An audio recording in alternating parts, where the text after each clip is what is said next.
Stocks rebound. Today, the markets are bouncing back with a sea of green in the U.S. stock market as stocks rebound across U.S., Europe, and Asia Pacific.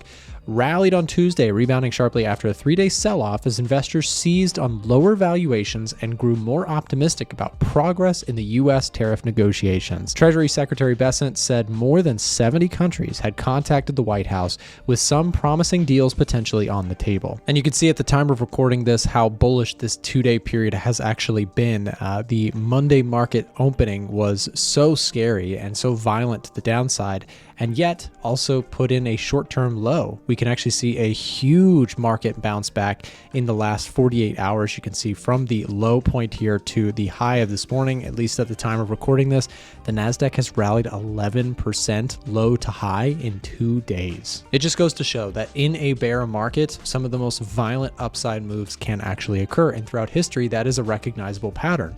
Bear market rallies are some of the most violent up days, and it is personally why I find shorting indices to be a very difficult trade to time. So where do we go from here? Is this market bullish now? Is this a dead cat bounce? Is this just a big fake out? Is this a bull trap? There's all sorts of ideas floating around, but I'll give you guys my take on this overall.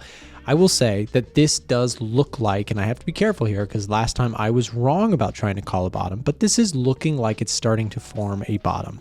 And the reason I say that is because you had something very important here. You had a crash lower and a capitulation sell-off in combination with peak fear hitting the markets. The put to call ratio reached the highest extreme level that I have ever seen it since tracking it within the Edge Finder. And you can see a massive demand for puts going into today's trading action. Everybody seems to be getting so bearish on the markets right towards the bottom, and the love and if there's one thing the market loves to do, it's play gotcha. And you can see in the last month and a half, we've had 6 straight weeks of incredible pessimism on the AAII Investor Sentiment Survey. So just one little spark of good news erupted an entire flame. It was like tossing a torch into a pile of gas cans, right? This thing really exploded higher here today off of just a little bit of optimism coming into this market, which is clearly so pessimistic. And personally, I've recently been buying stock shares that I like for the long term because this environment, historically speaking, is a great time long term to buy stocks that you like. It's not a guarantee that we go higher from here, but here's what I'm looking for from a trading perspective to actually say I think short term the NASDAQ has flipped bullish, or the S&P. I'm looking for structural levels of resistance to start acting as support levels. So we're getting a nice rebound here, or just kind of a rebound move. The question is this more than a rebound move, and how would we know? Well, from a price action standpoint, what I would be looking for would be key levels of resistance to start, like I said, bouncing off of the lows, finding resistance becoming support, because in recent times, the pattern has been the opposite, where broken key levels of support have ultimately ended up being resistance points on the underneath side, right? So we've sold off each time. So I'm looking for that to reverse. I'm looking for higher lows, higher highs, and resistance levels to break. Same goes for the NASDAQ. I think we've had a nice low put in here, testing this area, and I think this could potentially be, at least for the next few weeks, a short-term low in this market, but key levels of resistance would include retaking the 19,000 level. Something like this could be constructive. And then if we start to see break and retest opportunities, I would actually potentially look to get long this market on a short-term basis with a stop loss below structure. Finally, the Dow Jones bouncing back here sharply. And like I said, this is why when it comes to long-term buying stuff, I like to do so when everybody is so scared and so off-center, because the risk to reward becomes so violent, and trying to time exactly when this bounce back was going to happen, in my opinion, is near impossible. So instead, I accumulate stocks that I like for the long term. No leverage, no options, no big bets that I'm making. I may do options in the form of selling options, like selling cash secured puts or selling covered calls, but no aggressive buying of stocks on leverage at this point for me. In fact, that leads me to a conversation that I wanted to have. Why did this market get so violent to the downside here? Well, you can read the headlines and take that, but I actually think there's something deeper that's going on here. The volatility index erupting higher like this may have triggered on a large scale a lot of margin calls. And I'm not talking about you and I's margin accounts, like small accounts. I'm talking about hedge funds. Hedge funds may have actually had a very large margin call because many funds who have been very bullish on stocks in recent years have very much been caught off center with this very sharp crash in market. So when you have this big sell-off, a lot of funds that may be borrowing funds to invest on behalf of their clients, maybe they took out loans from banks, all of a sudden their bank is like, hey, this is a high risk environment, we need that money back, and they're forced to sell. And I actually think on a long-term perspective, this may be giving an opportunity to the little guy who has been waiting patiently without leverage to start buying stuff at a discount. Now again, long-term, I think that's the case, and that is not financial advice because markets could go much, much lower, and they're a very ugly place right now.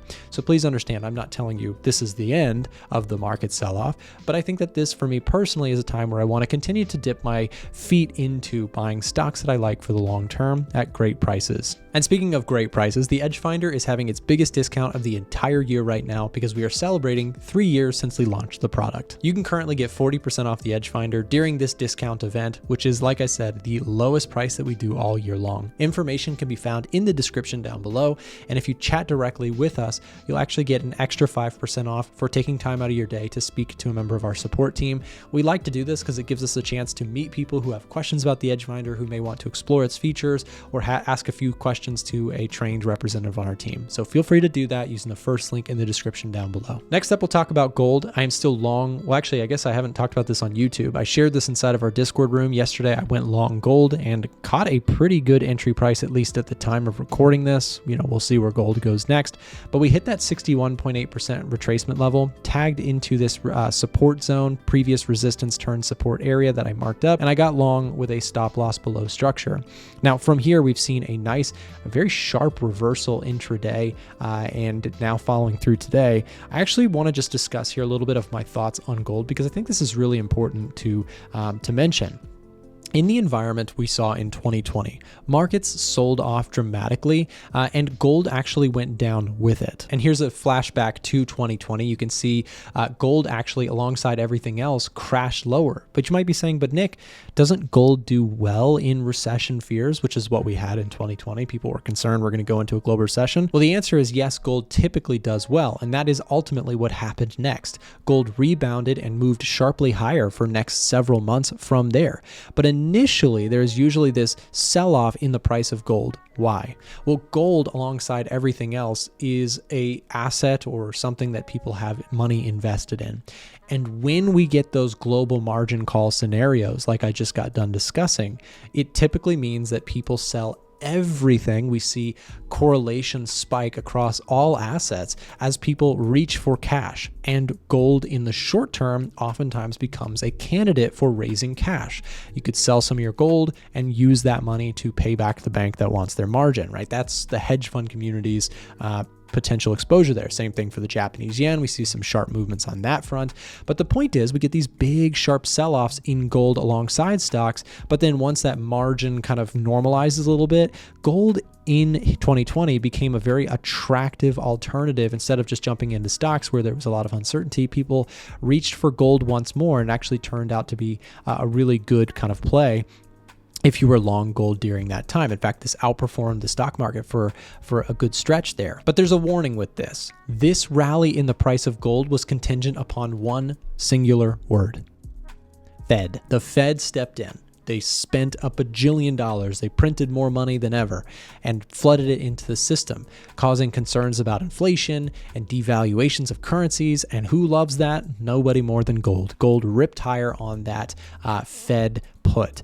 Now, here's the thing. A lot of people right now are speculating that the Fed won't step in to save the day.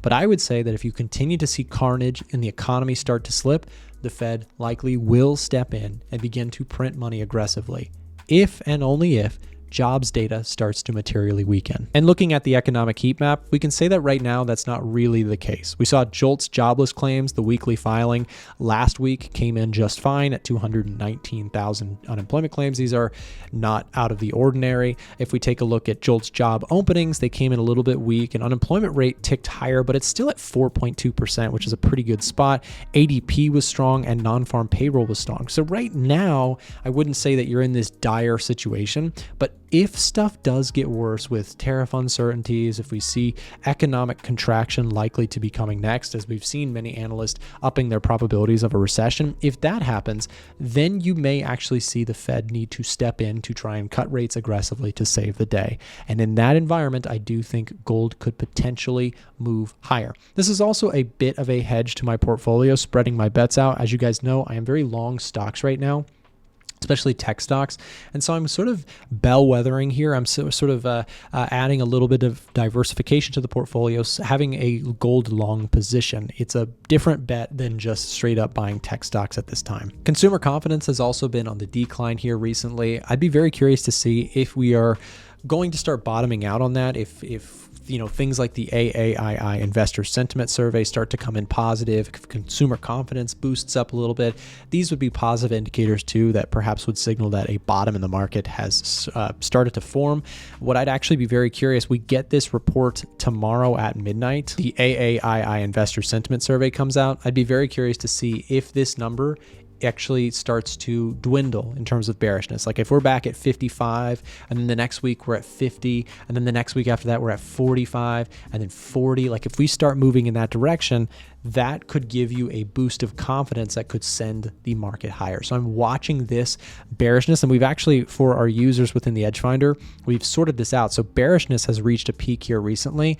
I'd actually be very curious to see if bearishness starts to topple over on the AAII, and also if bullishness starts to bottom out, right? So this is our bullish sentiment and bearish sentiment isolated views. That being said, with a lot of uncertainty and bearishness in this market, I do still like the idea of keeping some exposure to things like gold and also things like TLT. TLT rebounding here a little bit, but recently kind of on an upward move as bonds have been attractive as an alternative investment for traders and investors. A little bit concerned about what's happening. Update on the euro position. I'm still long, have a position here around 1.079 and willingness to add to this, but just kind of holding on. I think that there is some potential continuation to the downside for the dollar index.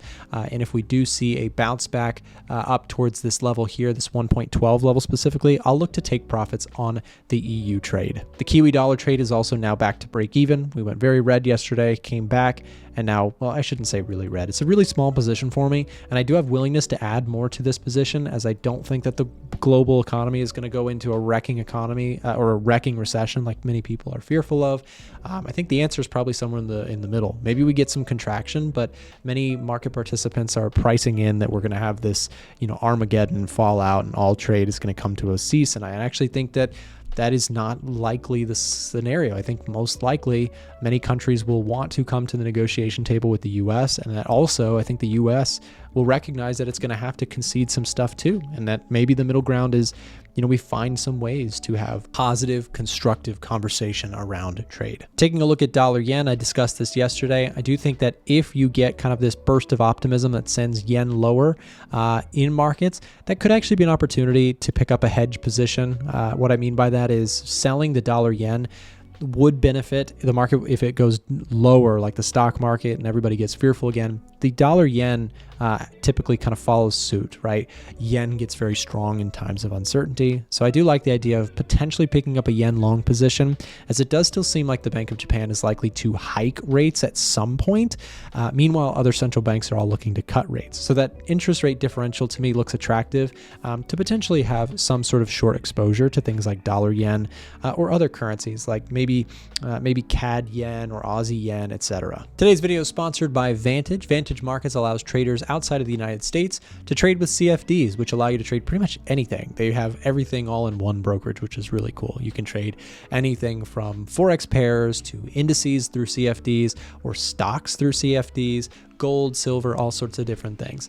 They also offer a pretty generous welcome bonus to the subscribers of my YouTube channel. So if you'd like to take advantage of that specific offer, use the link in the description down below. Bank analysts are saying that recession indicators are higher than before. Does that bother you? I watched on Bloomberg and CNBC. That's a good question. So I've seen a lot of that too. A lot of analysts are taking their targets down for the S&P 500, meaning, going into this year for SPX, a lot of funds, including myself, by the way, so this is not aging well, had targets on the S&P 500 of 6,500, 7,000, 6,800. This was their year-end target. Now, what Aura TV is referring to with his message is that recession, or people are claiming there's or analysts are putting out research saying that there's a higher probability of a recession. And with that, they are also bringing down their forecasts for where they think the S&P 500 will end out the year in 2025. Okay, so a lot of people, a lot of analysts, the analyst community has upped the probability of recession and brought down their targets for the S&P 500. And I think it would be foolish to not think that the probabilities of a recession have increased. That would just be, in my opinion, delusional to not think that recession probabilities have increased. Tariffs massively disrupt what's happening. But you might say, but Nick, you're bullish on the market and yet you think a recession probability increased? Absolutely. The needle has moved. The game has changed, right? The market, in my opinion, has properly reflected that increased probability of recession. So you might say, well, Nick, recession probabilities have spiked. More likely are we going to see a recession? I would say, well, yeah, the market's already figured that out. That's why it's down so much. That's why it's already down. So analysts actually, by the way, too, a fascinating indicator is that when analysts all move their price targets down, historically, that's actually been a better time to buy stocks. The reason for that is not being delusional, but simply put, it goes along the same idea that we discuss with our sentiment indicators. Analysts are humans too. When everybody gets bearish and is convinced, oh, yep. You know what happened in 2022? In 2022, the analyst community put a 100% chance of a recession happening in, notoriously, 100% chance of a recession in 2023. Biden inflation's going to ruin us. Bidenomics, world's going to end. Stocks sold off amazingly in 2022. No recession. 100% chance, no recession. Now, there could be a recession. I'm not saying, oh, I'm not wagging my finger in the face of recession and saying no chance. There is a chance. That's why the market went down quite a bit. But when we get headlines that progress is being made in any sort of negotiations, guess what happens? That recession probability drops by 10% real quick, or 20% or whatever. So I think you have to be careful. You get those headlines. By the time you've gotten those headlines, their research teams, the hedge fund community, they've already sold, right? They've already sold out. So you getting that news, you have to be careful with that, because again, you are getting that news after they've seen a big sell-off in the market and they're revising their numbers lower. I don't think it's worth completely ignoring analysts, but I think you have to take everything analysts in the community and news stations, you have to take stuff with a grain of salt, because I listen to a lot of television in the financial space. And what I can tell you is, like, 9 out of 10 people you hear from right now, they flipped bearish. You know what? Right here, 9 out of 10 of them were bullish. Actually, like 10 out of 10 of them were bullish. Everybody was bullish at the top. Trump's, low regulation, low taxes, going to send us into a new paradigm of bullishness. People do this. They get overbought and oversold in terms of their analysis. So I just think you got to be careful. I mean, look at this. Everybody was so bared up, and look at what we are seeing in front of our eyes. The Nasdaq's up, you ready? 4.4% in a day. Ah, yes, here we go. Ready for it?